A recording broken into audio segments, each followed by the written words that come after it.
কুরবানি যারা দিবেন তাদের বিষয় নিয়ে আজকের ভিডিওতে আলোচনা করা হবে। সবাই মনোযোগ সহকারে শুনবেন এবং ভিডিওটা যদি ভালো লাগে, কথাগুলো যুক্তিপূর্ণ যদি হয়ে থাকে, তাহলে সবাই ভিডিওটা শেয়ার করবেন। হালাল হারাম পরের বিষয়, আগে হচ্ছে উদ্দেশ্য কি, আপনি যে কুরবানিটা দিবেন আপনার নিয়ত সই আছে কিনা সেটা হচ্ছে দেখার বিষয়।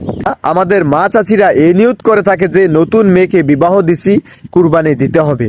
তো উদ্দেশ্যটা কি সঠিকভাবে হলো না।